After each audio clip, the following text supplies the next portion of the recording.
소중한 사연을 나누는 세상만사입니다. 여러분의 이야기가 누군가에게는 위로와 용기가 될 거라 믿습니다. 그럼 오늘도 함께 시작해 볼까요? 안녕하세요. 저는 서울에서 작은 카페를 운영하는 40대 여성 윤지수라고 합니다. 제가 오늘 이렇게 사연을 보내는 이유는 지난주 제 딸이 20년 동안 저희 가족을 버린 그 남자를 법원 회의실에서 무릎 꿇게 만들었기 때문입니다.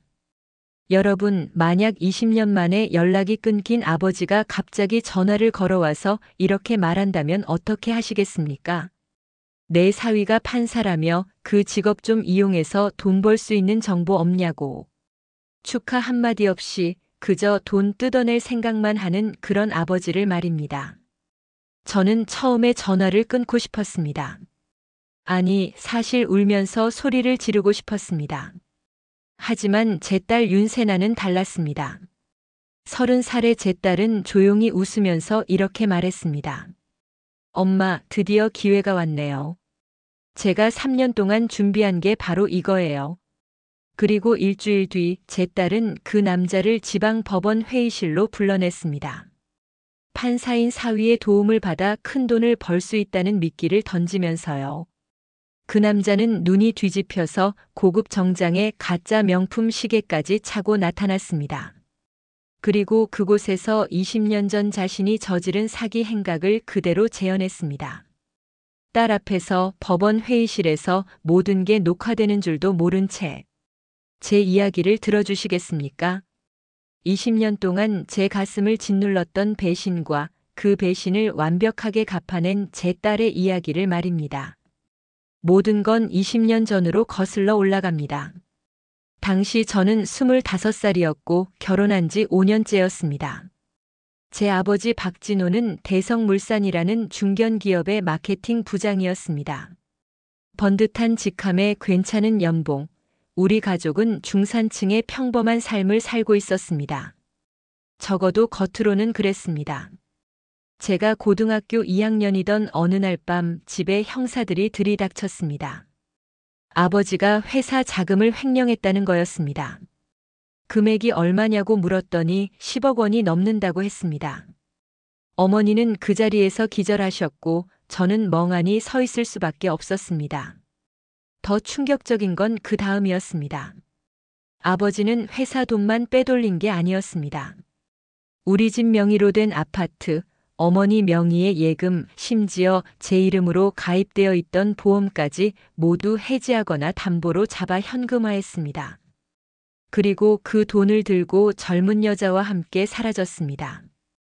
회사 격리부에서 일하던 26살 여자였습니다. 저희 집은 하루아침에 무너졌습니다. 아파트는 경매로 넘어갔고 어머니는 우울증과 공황장애로 정신과 치료를 받아야 했습니다. 저는 고등학교를 자퇴하고 편의점 아르바이트를 시작했습니다.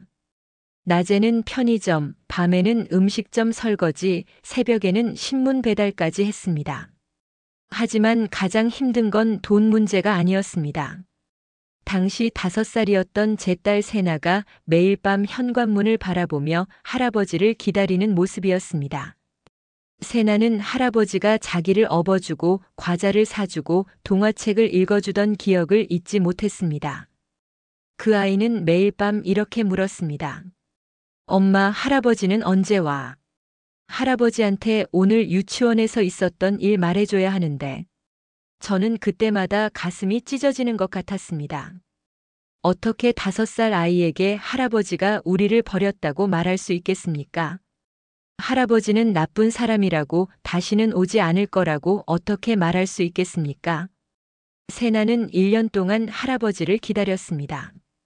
그리고 서서히 할아버지에 대한 기억을 지워갔습니다.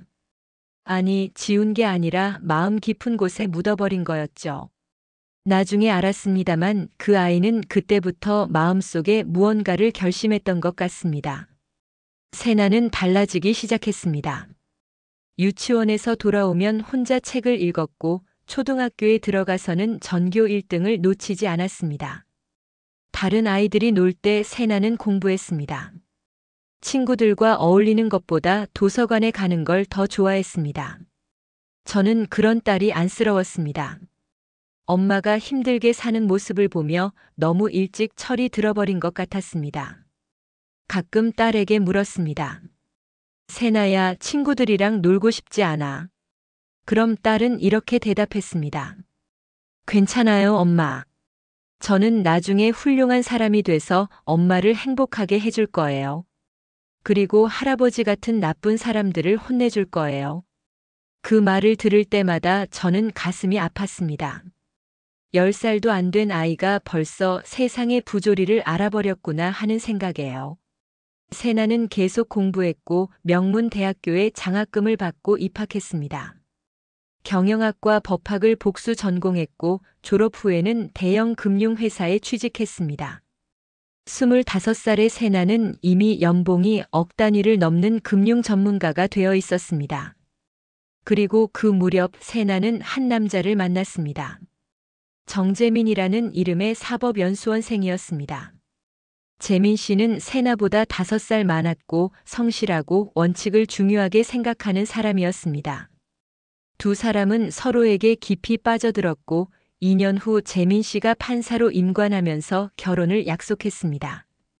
저는 그때가 제 인생에서 가장 행복한 시기였다고 생각합니다. 딸이 좋은 사람을 만났고 카페 운영도 안정 궤도에 올랐고 어머니의 건강도 많이 회복되셨습니다.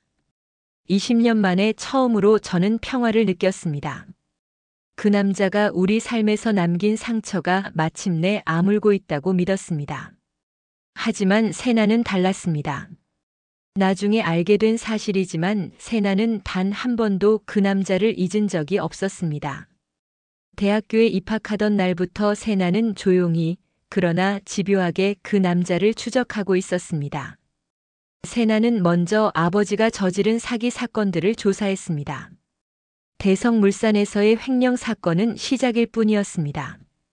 그 남자는 회사 돈을 빼돌린 후 여러 곳을 떠돌아다니며 계속해서 사기를 저질렀던 겁니다.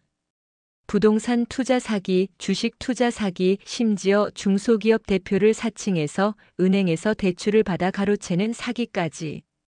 피해자는 수십 명에 달했고 피해 금액은 총 50억 원이 넘었습니다. 하지만 그 남자는 교묘하게 법망을 피해 다녔고 피해자들은 제대로 된 보상도 받지 못했습니다. 세나는 이 모든 정보를 정리했습니다. 피해자 명단, 사기 수법, 사용한 위조 서류, 도피 경로까지. 그리고 하나하나 피해자들을 찾아갔습니다. 가장 먼저 만난 건 동양 상사의 전직 전무였던 김성호 씨와 그의 아내 이미선 씨였습니다. 김 씨 부부는 5년 전 그 남자에게 전 재산인 7억 원을 투자했다가 모두 잃었습니다. 당시 그 남자는 대형 건설사의 부사장이라고 사칭했고 정부 발주 사업에 투자하면 6개월 내에 2배의 수익을 보장한다고 속였습니다. 김 씨 부부는 퇴직금과 아파트를 담보로 대출받은 돈까지 모두 투자했습니다. 그리고 6개월 후 그 남자는 흔적도 없이 사라졌습니다. 연락처는 가짜였고 회사 주소도 허위였습니다. 김 씨 부부는 빚더미에 앉았고 김 씨는 극단적인 선택을 시도하기까지 했습니다. 세나가 김 씨 부부를 찾아갔을 때 그들은 작은 원룸에서 살고 있었습니다. 아내 이미선 씨는 마트에서 계산원으로 일했고 김성호 씨는 건강이 나빠져 일을 할 수 없는 상태였습니다. 세나는 그들에게 자신의 계획을 설명했습니다. 세나는 이렇게 말했다고 합니다. 제가 그 사람을 잡을 수 있게 도와주세요. 그리고 당신들이 잃은 돈을 되찾을 수 있게 하겠습니다. 김 씨 부부는 처음에는 믿지 않았습니다. 20대 후반의 젊은 여자가 무슨 수로 그런 교활한 사기꾼을 잡을 수 있겠냐는 거였죠. 하지만 세나가 정리한 자료를 보고는 생각이 바뀌었습니다. 그 자료에는 그 남자가 저지른 모든 범죄가 날짜별로, 피해자별로, 수법별로 정리되어 있었습니다. 그리고 세나는 핵심적인 한마디를 덧붙였다고 합니다. 제 약혼자가 판사입니다. 법적으로 완벽하게 준비하겠습니다. 김 씨 부부는 세나의 계획에 동참하기로 했습니다. 그리고 세나는 다른 피해자들도 찾아갔습니다. 중소기업 대표였다가 사기를 당해 파산한 박 사장, 노후 자금을 모두 날린 전직 교사 부부 창업 자금을 빼앗긴 청년 사업가까지. 세나는 그들 모두에게 같은 제안을 했고 많은 사람들이 동의했습니다. 이 모든 과정을 저는 전혀 몰랐습니다. 세나는 제게 단 한마디도 하지 않았습니다. 아마도 저를 걱정시키고 싶지 않았던 것 같습니다.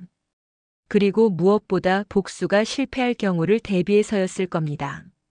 세나는 약혼자 정재민 판사와 함께 법률적인 부분을 검토했습니다. 어떻게 하면 그 남자의 자백을 받아낼 수 있을지, 어떤 증거가 필요한지, 어떤 법적 절차를 밟아야 하는지.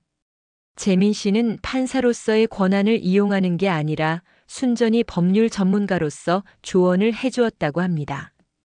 그리고 1년 전 세나는 마침내 그 남자의 위치를 파악했습니다. 그 남자는 부산에서 무역업을 한다고 사칭하며 또 다른 사기를 준비하고 있었습니다. 세나는 탐정을 고용해 그 남자의 일거수일투족을 감시했습니다. 그 남자는 여전히 사치스러운 생활을 하고 있었습니다. 고급 아파트에 살면서 외제차를 몰았고 비싼 레스토랑을 드나들었습니다. 모두 다른 사람들에게서 빼앗은 돈으로 누리는 호화로운 삶이었습니다. 세나는 그 모습을 보며 이를 갈았다고 합니다. 세나는 기다렸습니다. 완벽한 타이밍을 위해. 그리고 그 기회는 올해 8월에 찾아왔습니다. 세나와 재민 씨의 결혼 소식이 지역신문에 작게 실렸던 겁니다. 재민 씨가 지방 법원의 젊은 판사로서 주목받는 인물이었기에 결혼 소식이 기사화된 것이었습니다. 그리고 한 달 후 그 남자에게서 전화가 왔습니다. 그날을 저는 평생 잊지 못할 겁니다. 토요일 오후였고 저는 카페에서 설거지를 하고 있었습니다. 제 휴대전화가 울렸고 모르는 번호였습니다. 저는 별 생각 없이 전화를 받았습니다. 지수야. 그 목소리를 듣는 순간 저는 손에 들고 있던 컵을 떨어뜨렸습니다. 컵은 바닥에 떨어져 산산조각이 났습니다. 그 소리처럼 제 마음도 산산조각 나는 것 같았습니다. 20년 만에 듣는 아버지의 목소리였습니다. 세월이 흘렀지만 그 목소리는 여전히 똑같았습니다. 저는 한동안 아무 말도 할 수 없었습니다. 뭐야, 아빠 목소리도 못 알아듣겠어. 20년 만인데 좀 서운하네. 그 남자는 태연하게 말했습니다. 마치 어제 헤어진 사이처럼 아무 일도 없었던 것처럼. 저는 분노가 치밀어 올랐습니다. 무슨 일이세요? 저는 가능한 한 냉정하게 물었습니다. 아, 그게 말이야. 신문에서 봤어. 우리 손녀가 판사랑 결혼한다며. 대단하네, 정말. 우리 집안에 판사 사위가 생기다니. 우리 집안이라고요. 저는 비웃었습니다. 20년 전에 우리를 버리고 떠나신 분이 무슨 자격으로 우리 집안이라고 하십니까? 그 남자는 잠시 침묵했습니다. 그러더니 목소리를 낮춰 말했습니다. 지수야, 과거 일은 미안하게 됐어. 아빠도 사정이 있었다고. 근데 이제 와서 그걸 따질 때냐? 우리 다시 가족이 되자.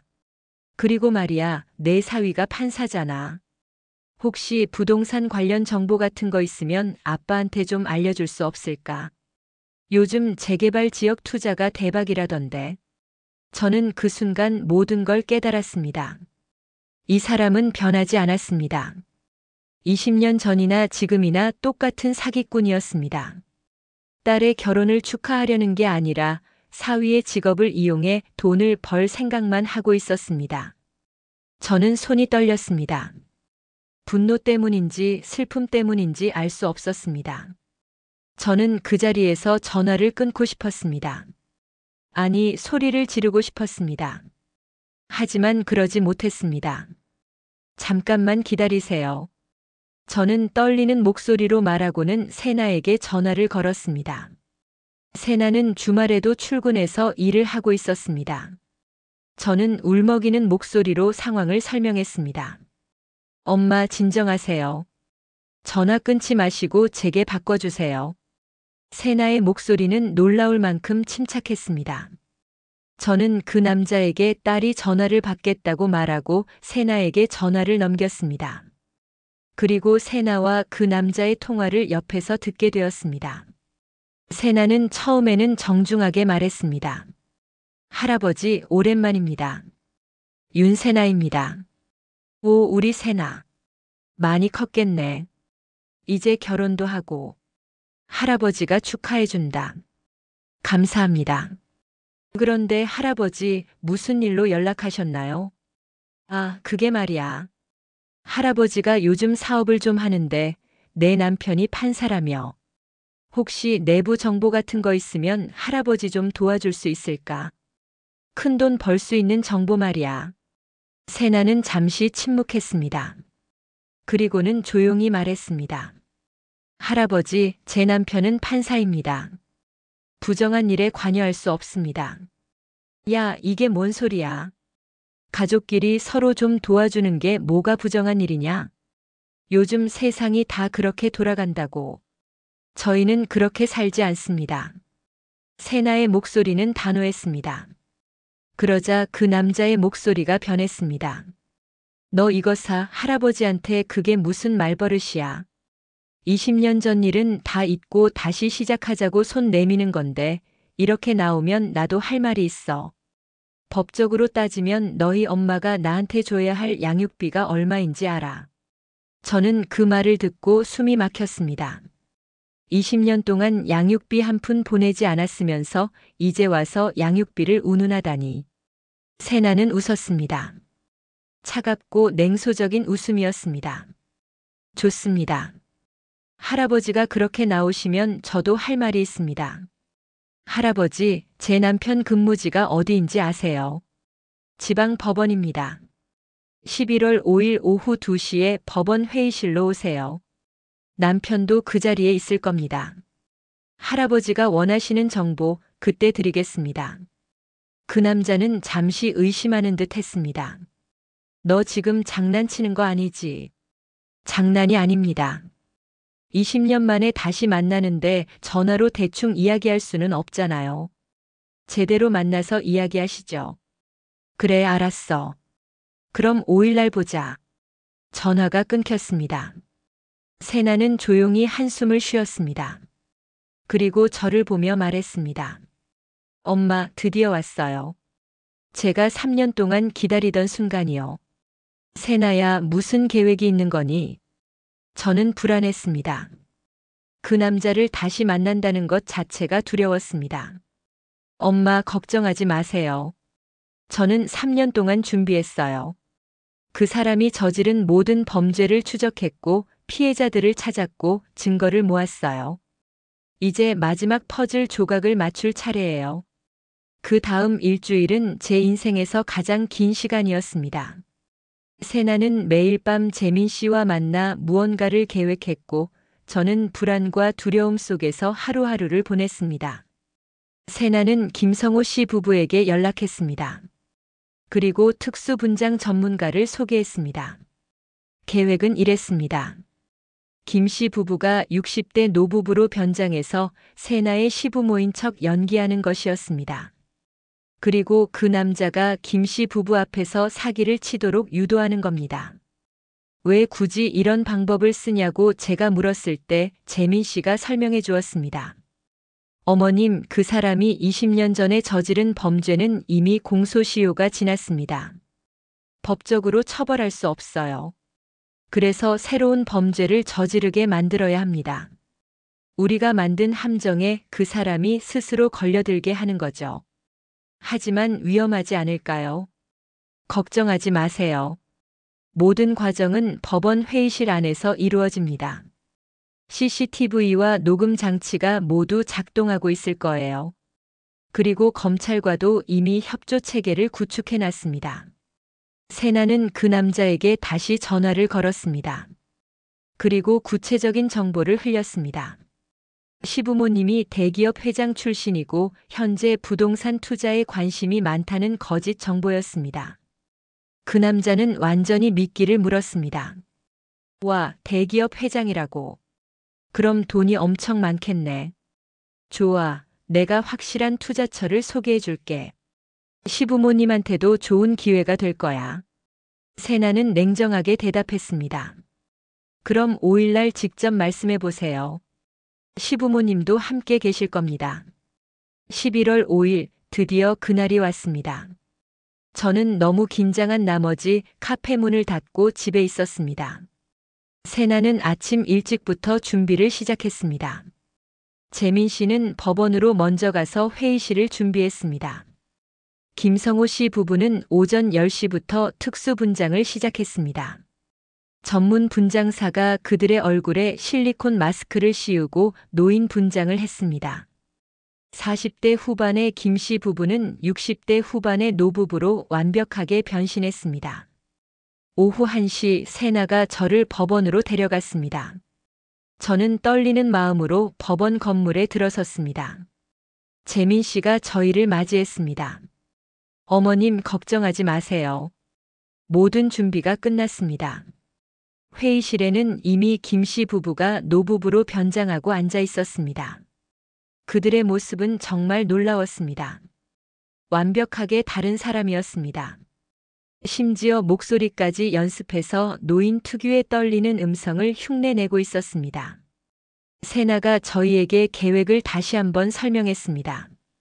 엄마, 제가 먼저 그 사람을 회의실로 안내할 거예요. 그리고 김 씨 부부를 제 시부모님이라고 소개할 겁니다. 그 사람은 분명히 김 씨 부부에게 투자를 권유할 거예요. 그게 그 사람의 본성이니까요. 그리고 그 순간 모든 게 녹화됩니다. 만약 그 사람이 알아채면 어떻게 하지? 걱정 마세요, 엄마. 그 사람은 절대 알아채지 못할 거예요. 5년 전에 사기를 쳤던 피해자를 기억이나 하겠어요. 게다가 분장까지 했는걸요. 저는 별실에서 모니터로 지켜보기로 했습니다. 재민 씨가 CCTV 화면을 보여주었습니다. 회의실 전체가 보였습니다. 오후 2시 그 남자가 나타났습니다. 20년 만에 보는 아버지의 모습은 충격적이었습니다. 머리는 반쯤 벗겨졌고 얼굴에는 주름이 깊게 파여 있었습니다. 하지만 여전히 화려한 옷차림이었습니다. 고급스러워 보이는 정장에 반짝이는 시계, 그리고 가죽 구두까지. 모두 가짜였지만 그 남자는 여전히 성공한 사업가인 척 연기하고 있었습니다. 세나가 그 남자를 맞이했습니다. 저는 모니터를 통해 그 장면을 지켜봤습니다. 할아버지 오셨군요. 세나의 목소리는 차가웠지만 그 남자는 알아채지 못했습니다. 오, 우리 세나. 할아버지 보고 싶지 않았어. 그 남자는 세나를 껴안으려 했지만 세나는 한 걸음 물러섰습니다. 안으로 들어가시죠. 시부모님이 기다리고 계십니다. 회의실 문이 열렸습니다. 김 씨 부부가 앉아 있었습니다. 그 남자는 잠시 그들을 쳐다봤습니다. 저는 숨을 죽였습니다. 혹시 알아보는 건 아닐까? 하지만 그 남자는 환한 미소를 지으며 인사했습니다. 아, 사돈 어른. 처음 뵙겠습니다. 저는 세나의 할아버지 박진호입니다. 김 씨 부부도 연기를 시작했습니다. 아, 그러시군요. 저희는 재민이 부모입니다. 만나서 반갑습니다. 4명은 회의실 테이블에 둘러앉았습니다. 세나가 차를 준비하는 척하며 자리를 비웠습니다. 이제 그 남자와 김 씨 부부만 남았습니다. 그 남자는 기다렸다는 듯이 입을 열었습니다. 사돈 어른, 제가 오늘 아주 좋은 정보를 가지고 왔습니다. 혹시 투자에 관심 있으십니까? 김 씨 부부는 관심 있는 척했습니다. 투자라면 어떤 투자 말씀이신가요? 그 남자는 가방에서 서류를 꺼냈습니다. 그 서류는 마치 정부 공식 문서처럼 보였지만 실제로는 완벽하게 조작된 위조 서류였습니다. 이건 서울 강남의 재개발 지역 정보입니다. 제가 내부자를 통해 입수한 극비 정보죠. 이 지역이 내년에 재개발 구역으로 확정될 겁니다. 지금 투자하면 1년 내에 5배의 수익을 올릴 수 있어요. 김 씨가 물었습니다. 하지만 이런 정보는 누구나 접근할 수 없는 것 아닙니까? 그 남자는 자랑스럽게 웃었습니다. 바로 그겁니다. 일반인은 접근할 수 없죠. 하지만 저는 특별한 경로가 있습니다. 제 손녀 사위가 판사거든요. 판사들은 정부 내부 정보에 접근할 수 있습니다. 이 정보도 제 사위가 알려준 거예요. 저는 모니터 앞에서 주먹을 쥐었습니다. 저 거짓말쟁이. 재민 씨는 그런 정보를 절대 알려줄 리가 없는데. 이미선 씨가 물었습니다. 그렇다면 얼마를 투자해야 합니까? 최소 5억 원 정도면 좋겠습니다. 물론 더 많이 투자하실수록 수익도 커지죠. 그리고 걱정하지 마세요. 저는 이미 이런 투자로 수십억을 벌었습니다. 여기 제 명함 보세요. 저는 대한투자개발회사의 대표입니다. 그 남자가 명함을 내밀었습니다. 김 씨가 명함을 받아들었습니다. 저는 모니터를 통해 그 명함을 볼 수 있었습니다. 완전히 가짜였습니다. 회사 주소도 전화번호도 모두 조작된 것이었습니다. 김 씨 부부는 서로 눈빛을 교환했습니다. 그리고 김성호 씨가 말했습니다. 박 사장님, 저희가 투자를 결정하기 전에 한 가지 확인하고 싶은 게 있습니다. 네, 뭐든 물어보세요. 혹시 박 사장님 5년 전에 동양상사라는 회사를 아십니까? 그 남자의 표정이 순간 굳었습니다. 동양상사요. 글쎄요, 기억이 잘 안 나는데요. 그렇습니까? 그럼 김성호, 이미선이라는 이름은요? 그 남자는 불안한 듯 자리에서 일어났습니다. 그게 무슨 상관입니까? 저는 지금 좋은 투자 정보를 알려드리려는 건데. 바로 그때 김 씨 부부가 자리에서 벌떡 일어섰습니다. 그리고 얼굴에 붙였던 특수 분장을 벗어던졌습니다. 실리콘 마스크가 벗겨지면서 40대 후반의 실제 얼굴이 드러났습니다. 박진호 씨, 저희가 누군지 정말 모르시겠습니까?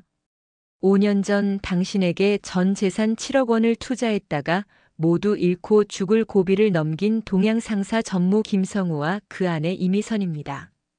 그 남자는 충격에 뒤로 물러났습니다. 얼굴이 새하얗게 질렸습니다. 뭔 소리야? 나는 당신들을 모른다고. 모르신다고요? 그럼 이건 어떻습니까? 김 씨가 가방에서 두꺼운 서류철을 꺼냈습니다. 그 안에는 5년 전의 계약서, 송금 내역, 그리고 그 남자의 사진까지 모두 들어 있었습니다. 이게 다 증거입니다. 당신이 우리를 어떻게 속였는지, 우리 돈을 어떻게 가로챘는지 다 기록되어 있어요. 바로 그때 회의실 문이 열렸습니다. 세나가 들어왔습니다. 그리고 그 뒤를 정재민 판사가 따라 들어왔습니다. 재민 씨는 정장 차림에 판사 배지를 달고 있었습니다. 할아버지. 세나의 목소리는 얼음처럼 차가웠습니다. 이게 다 무슨 짓이냐? 세나야, 내가 나를 속인 거야. 그 남자는 분노했습니다. 속였다고요? 할아버지야말로 20년 동안 얼마나 많은 사람을 속였습니까? 세나는 회의실 테이블 위에 또 다른 서류철을 던졌습니다. 그 서류철은 마치 백과사전처럼 두꺼웠습니다. 저는 3년 동안 할아버지가 저지른 모든 범죄를 추적했습니다. 대성물산 횡령 사건부터 시작해서 부동산 투자 사기, 주식 투자 사기, 대출 사기까지. 피해자는 총 63명, 피해 금액은 57억 원입니다. 이 모든 기록이 여기 다 있어요. 그 남자는 서류철을 보며 얼굴이 점점 굳어갔습니다. 그게 다 뭐 어쨌다는 거냐? 이미 오래전 일이잖아. 맞아요. 오래전 일이라 공소시효가 지났죠. 법적으로 처벌할 수 없어요. 그래서 제가 새로운 범죄를 준비했습니다. 세나가 회의실 천장을 가리켰습니다. 이 회의실에는 CCTV가 설치되어 있습니다. 그리고 음성 녹음 장치도 작동 중이었어요. 할아버지가 김 씨 부부에게 사기를 치는 전 과정이 모두 녹화되었습니다.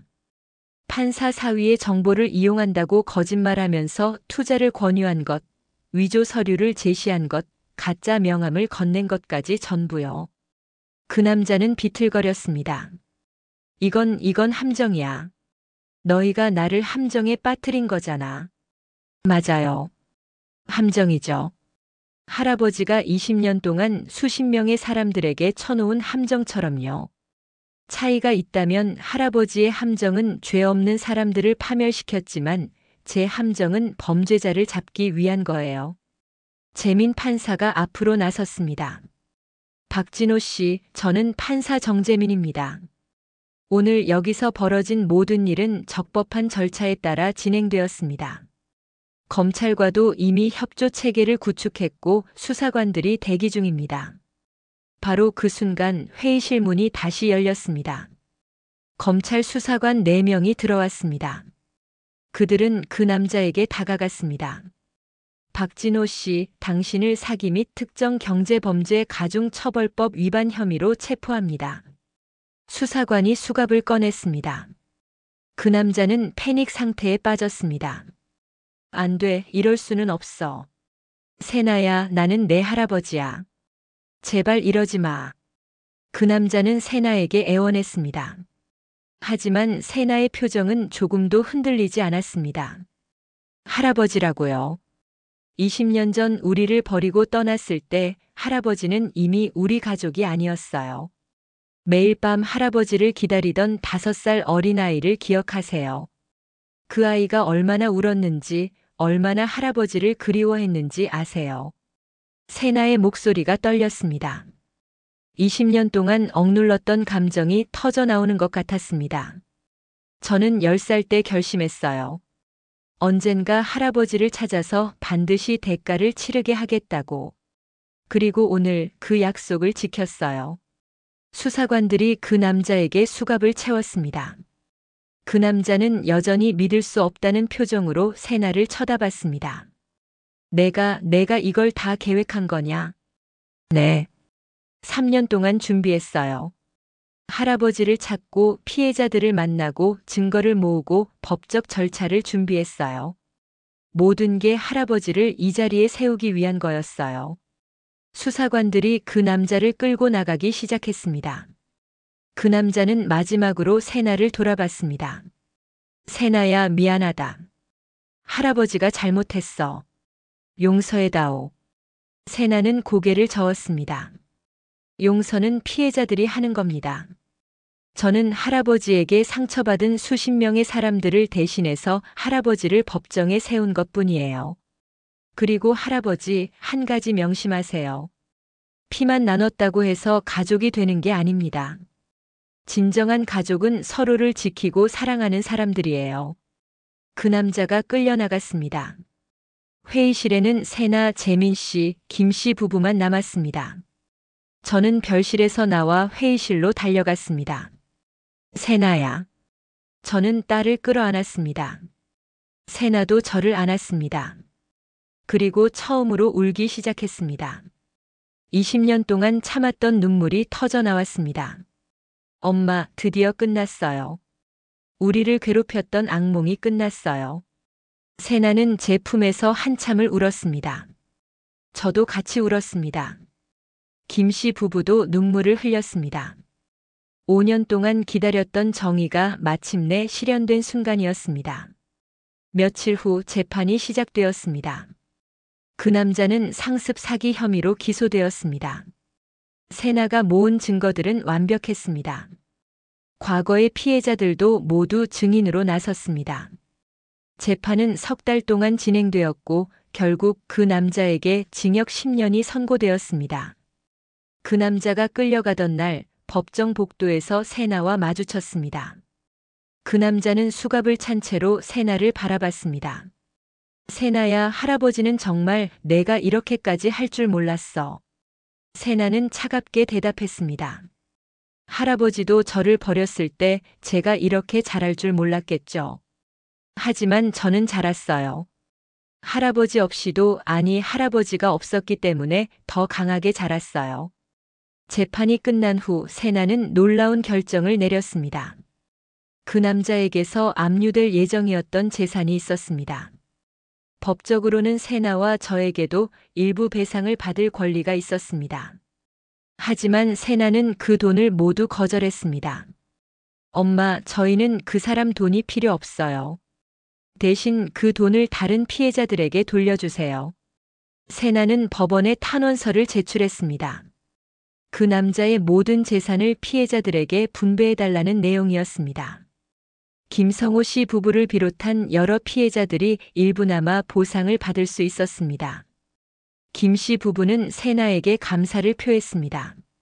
세나 씨, 정말 감사합니다. 당신이 아니었다면 우리는 평생 억울함을 안고 살았을 거예요. 아니에요. 제가 해야 할 일을 했을 뿐이에요. 그리고 이건 저만의 복수가 아니라 모든 피해자들을 위한 정의였어요. 그해 12월 세나는 저희에게 임신 소식을 알렸습니다. 저는 너무 기뻐서 울었습니다. 드디어 저희 가족에게 새로운 생명이, 새로운 희망이 찾아온 것입니다. 엄마, 이 아이는 행복하게 자랄 거예요. 거짓과 배신이 아니라 사랑과 정의 속에서요. 세나의 말을 듣고 저는 깨달았습니다. 진정한 복수는 상대를 파멸시키는 게 아니라 그들이 빼앗아간 것보다 더 큰 행복을 만들어내는 것이라는 걸요. 지금 저는 카페를 운영하며 평화로운 일상을 살고 있습니다. 세나는 6개월 후에 아이를 낳을 예정입니다. 어머니는 건강을 회복하셔서 손주를 기다리고 계십니다. 재민 씨는 여전히 정의로운 판사로 일하고 있습니다.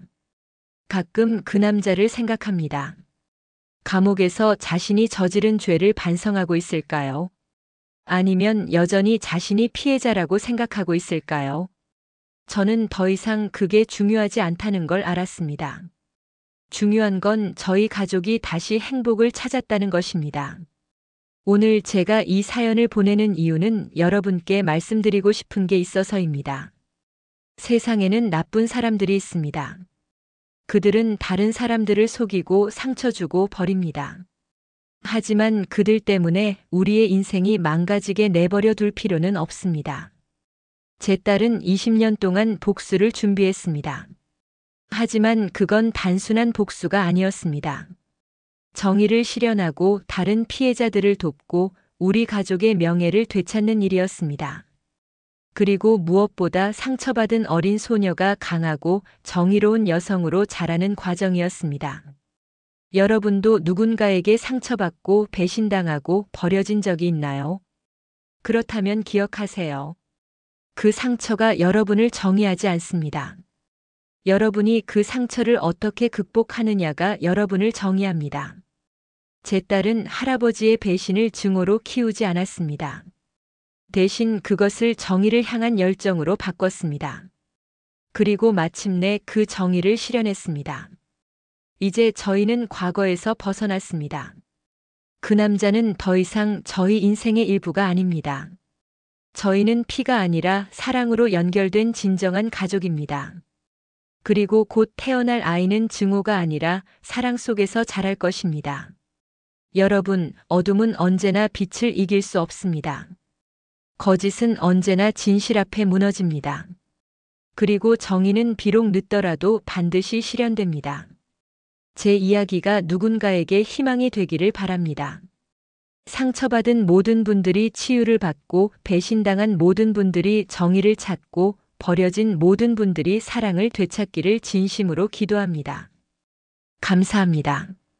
저는 서울에서 작은 카페를 운영하는 윤지수였습니다. 여러분 모두 행복하세요. 영상이 재미있으셨다면 구독과 좋아요, 댓글까지 부탁드리고 오늘도 건강하고 행복한 하루 되시길 바랍니다.